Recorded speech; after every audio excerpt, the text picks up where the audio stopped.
Hello friends, welcome to Groww Malayalam. This is Shayas Rafia Moideen. Wealth generate ചെയ്യുക എന്ന് പറയുമ്പോൾ അതിനു വേണ്ട hard work, more earnings, regular ആയിട്ടുള്ള സേവിങ്സ്, മ്യൂച്വൽ ഫണ്ടുകളിൽ സിസ്റ്റമാറ്റിക് ആയി നടത്തുന്ന ഇൻവെസ്റ്റിംഗ് എന്നിവയൊക്കെ എത്രമാത്രം ഇമ്പോർട്ടന്റ് ആണെന്ന് നമുക്ക് അറിയാവുന്നതാണല്ലോ. പക്ഷേ പലപ്പോഴും നമുക്ക് കൺഫ്യൂഷൻ വരാറുള്ളത് സിമ്പിൾ ആയിട്ടുള്ള കാര്യങ്ങളിലാണ്. ഫോർ എക്സാമ്പിൾ, ഒരു SIPക്കുള്ള ബെസ്റ്റ് ഡേറ്റ് ഏതാണെന്ന് ആലോചിച്ചും അന്വേഷിച്ചും നമ്മുടെ കുറേ സമയം പോയേക്കാം. എന്നിട്ടും ഇതുവരെയും അതിനെക്കുറിച്ചൊരു ഐഡിയ കിട്ടിയിട്ടുണ്ടാവില്ല.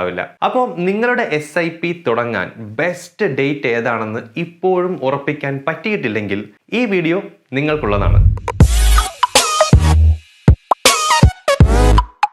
തുടങ്ങുന്നതിന് മുൻപ് സാധാരണയായി കണ്ടുവരുന്ന ആളുകൾ SIPക്ക് വേണ്ടി തിരഞ്ഞെടുക്കുന്ന ചില ഡേറ്റുകളുടെ പ്രത്യേകതകൾ നമുക്ക് നോക്കാം. അതിൽ ചിലതൊക്കെ ഭയങ്കര രസമാണ്. Birth date, marriage anniversary date, lucky number, പിന്നെ മാസത്തിലെ ആദ്യ ആഴ്ചയിലെ ഏതെങ്കിലും ഒരു ഡേറ്റ് അല്ലെങ്കിൽ അവസാന ആഴ്ചയിലെ ഏതെങ്കിലും ഒരു ഡേറ്റ്. ഇങ്ങനെ പോകുന്നു ഈ ലിസ്റ്റ്. ചില ആളുകൾ നിങ്ങളോട് അഡ്വൈസ് ചെയ്തേക്കാം മാസത്തിന്റെ അവസാന ആഴ്ച ഇൻവെസ്റ്റ് ചെയ്താൽ മതിയെന്ന്. ഇത് എന്തുകൊണ്ടാണെന്ന് വെച്ചാൽ ഈ ലാസ്റ്റ് വീക്കിലാണ് ഫ്യൂച്ചർ ആൻഡ് ഓപ്ഷൻ എക്സ്പയറി ഉള്ളത് എന്നതുകൊണ്ടാണ്. ഫ്യൂച്ചർ ആൻഡ് ഓപ്ഷൻ എക്സ്പയറിയോട് അടുക്കുമ്പോൾ മാർക്കറ്റ് നല്ല വോളറ്റൈൽ ആയിരിക്കും സാധാരണയായിട്ട്. അതുകൊണ്ടാണ് അവർ അങ്ങനെ അഡ്വൈസ് ചെയ്യുന്നത്. നമ്മളിവിടെ ഒരു റാൻഡം അഡ്വൈസ് തരാനല്ല ഉദ്ദേശിക്കുന്നത്. പകരം SIPസിനെ കുറിച്ചുള്ള കാര്യങ്ങൾ ക്ലിയർ ആക്കാൻ വേണ്ടി ചില ഹാർഡ് ഫാക്ട്സ് ആണ് നമ്മളിവിടെ കാണിക്കാൻ പോകുന്നത്. ഞാൻ റാൻഡം ആയിട്ട് ഒരു മാസത്തിലെ 5 ഡേറ്റുകൾ എടുത്ത് അത് പ്രകാരം പല പീരീഡുകളിലായി കിട്ടിയ SIP പെർഫോമൻസ് പ്ലോട്ട് ചെയ്ത് കാണിക്കാം. എളുപ്പത്തിൽ മനസ്സിലാക്കാൻ വേണ്ടി നമുക്ക് മാസത്തിലെ 1-ാം തീയതി, 8-ാം തീയതി, 15th, 22nd and 29th എന്നീ തീയതികൾ എടുത്ത് നോക്കാം. ഇതിൽ മാസത്തിന്റെ ആദ്യത്തെ ആഴ്ചയിലെ ഡേറ്റ് ഉണ്ട്, അവസാനത്തെ ആഴ്ചയിലുണ്ട്, 2-ാമത്തെയും 3-ാമത്തെയും ഒക്കെ ആഴ്ചയിലെ ഡേറ്റുകൾ വരുന്നുണ്ട്. നിഫ്റ്റി ടോട്ടൽ റിട്ടേൺ ഇൻഡെക്സിൽ 10,000 വെച്ച് ഓരോ മാസവും നമ്മൾ ഇൻവെസ്റ്റ് ചെയ്യുകയാണ് എന്ന് വിചാരിക്കാം. അപ്പോൾ കിട്ടുന്ന പെർഫോമൻസ് ഡീറ്റെയിൽസ് ആണ് നിങ്ങൾ കാണാൻ പോകുന്നത്. ജാനുവരി 2009 തുടങ്ങി ഡിസംബർ 2011 വരെ, അതായത് 3 വർഷം, 3 years തുടർന്നു പോയ ഒരു മന്ത്ലി SIP നമുക്ക് നോക്കാം. എല്ലാ മാസവും 10,000 റുപ്പീസ് വെച്ച് അടച്ച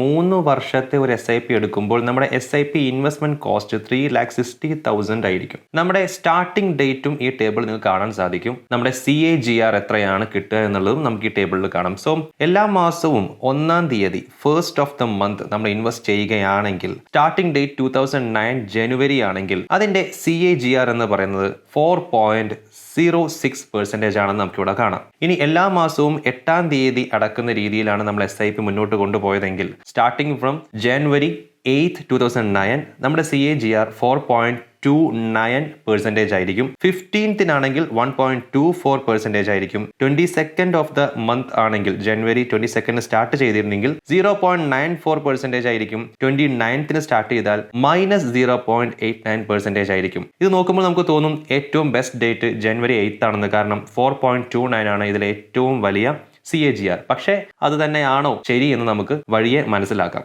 ഇതിൽ കാണാം CAG റേഞ്ച് എന്ന് പറയുന്നത് -0.89% to 4.29% അല്ലെങ്കിൽ 518 ബേസിസ് പോയിന്റ്സ് ആണ്. ഇനി പീരീഡ് നമുക്ക് 3 വർഷം മാറ്റി 6 വർഷമാക്കി നോക്കാം. ജാനുവരി 2009 തുടങ്ങി ഡിസംബർ 2014 വരെ, അതായത് 6 years തുടർന്നു പോയ 10,000 റുപ്പീസിന്റെ ഒരു മന്ത്ലി SIP നമുക്ക് എടുക്കാം. 6 years ആവുമ്പോൾ നമ്മുടെ SIP ഇൻവെസ്റ്റ്മെന്റ് കോസ്റ്റ് 7,20,000 റുപ്പീസ് ആവും. ഇവിടെയും നമുക്ക് ഫസ്റ്റ് ഓഫ് ദ മന്ത് നമ്മൾ ഡേറ്റ് ആയി തിരഞ്ഞെടുത്ത് ഇൻവെസ്റ്റ് ചെയ്യുകയാണെങ്കിൽ നമുക്ക് കിട്ടുന്ന CAGR ഇവിടെ കാണാം 17.56%. 8th ആണ് നമ്മൾ ചൂസ് ചെയ്തതെങ്കിൽ 17.03%. 15th ആണ് നമ്മൾ ഇൻവെസ്റ്റ്മെന്റ് ചെയ്യാൻ വേണ്ടി തിരഞ്ഞെടുത്ത ഡേറ്റ് എങ്കിൽ നമുക്ക് കിട്ടുന്നത് 16% ആണ് CAGR. 22nd ആണെങ്കിൽ 16.39 ആണ് നമ്മുടെ CAGR. 29th ആണ് നമ്മൾ ചൂസ് ചെയ്യുന്നതെങ്കിൽ നമ്മുടെ CAGR ഇവിടെ 15.86% ആണ്. ഇവിടെ നോക്കൂ, CAGRന്റെ റേഞ്ച് എന്ന് പറയുന്നത് 15.86% to 17.56% ആണ്. അതായത്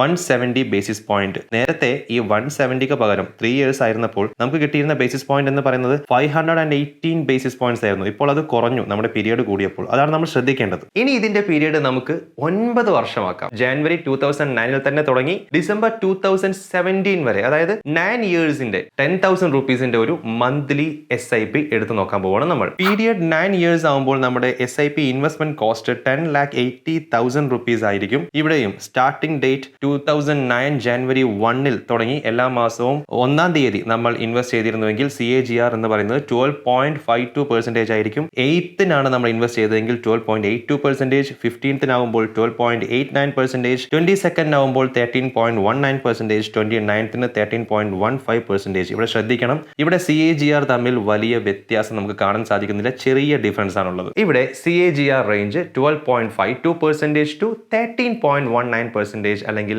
67 basis points. ബേസിസ് പോയിന്റ്സ് വീണ്ടും കുറഞ്ഞു എന്ന് നിങ്ങൾ ശ്രദ്ധിക്കണം.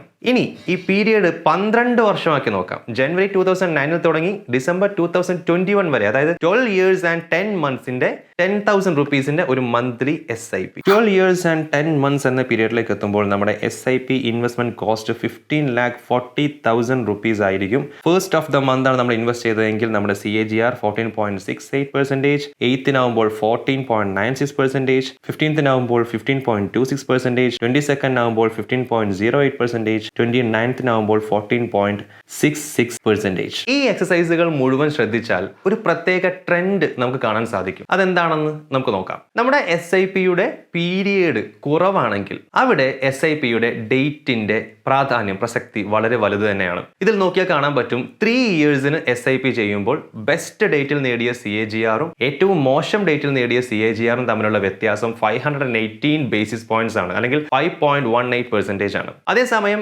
SIP-യുടെ കാലാവധി നമ്മൾ നീട്ടും തോറും SIP-യുടെ ഡേറ്റുകളുടെ റിലവൻസ്, പ്രാധാന്യം, പ്രസക്തി കുറഞ്ഞു വരികയാണ് ചെയ്യുന്നത് എന്ന് നമുക്ക് കാണാം. കാരണം ഏറ്റവും നല്ലതും ഏറ്റവും മോശവുമായ ഡേറ്റുകളുടെ CAGR വ്യത്യാസം കുറഞ്ഞു വരികയാണ് ചെയ്യുന്നത് പീരിയഡ് കൂടും തോറും. ഇനി ഇത് നോക്കും, SIP-യുടെ കാലാവധി 3 years, 6 years, 9 years, പിന്നെ 12 years and 10 months. ഇതിൽ ഓരോ കാലാവധിയിലും ബേസിസ് പോയിന്റ്സ് എത്രയാണെന്നാണ് നമ്മൾ ഈ ടേബിളിൽ കാണുന്നത്. നമുക്ക് കാണാം 3 years ആകുമ്പോൾ 518 ബേസിസ് പോയിന്റ്സ് ആയിരുന്നു. 6 years ആകുമ്പോൾ അത് വീണ്ടും കുറഞ്ഞ് 170 പോയിന്റ്സ് ആയി. 9 years ആകുമ്പോൾ 67 ബേസിസ് പോയിന്റ്സ് ആണ്. 12 years 10 months ആവുമ്പോൾ 60 ബേസിസ് പോയിന്റ്സ് ആണ്. കുറഞ്ഞു വരികയാണ് ചെയ്യുന്നത്. പീരിയഡ് കൂടുന്തോറും ബേസിസ് പോയിന്റ്സ് കുറഞ്ഞു വരുന്നു. ബേസിസ് പോയിന്റ്സ് എന്ന് പറയുമ്പോൾ ഏറ്റവും നല്ല തീയതി, ഏറ്റവും വേഴ്സ്റ്റ് തീയതി, ഇത് തമ്മിലുള്ള ഡിഫറൻസിനെയാണ് നമ്മൾ ബേസിസ് പോയിന്റ് ഇവിടെ കാണിക്കുന്നത്. അപ്പോൾ ലോങ് ടേമിലേക്ക് റെഗുലറായി ഇൻവെസ്റ്റ് ചെയ്തുകൊണ്ടിരിക്കുക എന്നതിലാണ് കാര്യം, അല്ലാതെ ഏത് ഡേറ്റിലാണ് SIP തുടങ്ങുന്നത് എന്നതിലല്ല. നമ്മുടെ ലക്ഷ്യം SIP ദീർഘകാലത്തേക്ക് കണ്ടിന്യൂ ചെയ്യുക എന്നതായിരിക്കണം. സോ ഒരു SIP തുടങ്ങാൻ ഏത് ഡേറ്റും നല്ലത് തന്നെയാണെന്ന് ഇപ്പൊ നമുക്ക് മനസ്സിലായി.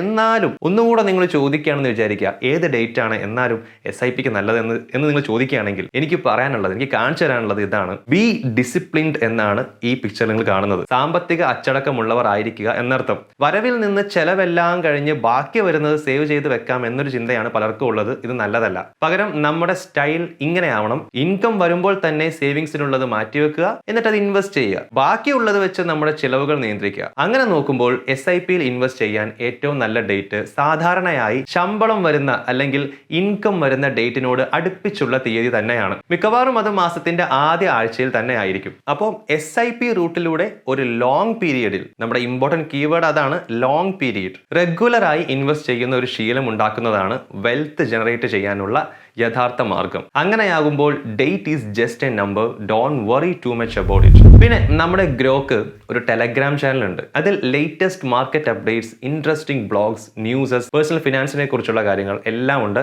ടെലഗ്രാം ചാനൽ ലിങ്ക് ഡിസ്ക്രിപ്ഷൻ കൊടുത്തിട്ടുണ്ട്. So please join our Telegram channel. Please don't forget to subscribe and also please press the bell icon for more interesting videos. നമ്മുടെ ഈ ചാനലിലുള്ള എല്ലാ വീഡിയോസും എഡ്യൂക്കേഷൻ പർപ്പസിന് വേണ്ടി മാത്രമുള്ളതാണ്. ഈ വീഡിയോകളിൽ നമ്മൾ എന്തെങ്കിലും വാങ്ങാനോ വിൽക്കാനോ പ്രൊമോട്ട് ചെയ്യാറില്ല. സ്റ്റോക്കുകളിൽ നിക്ഷേപിക്കുന്നത് വിപണിയിലെ ലാഭനഷ്ടങ്ങൾക്ക് വിധേയമാണ്. Thank you for watching. By.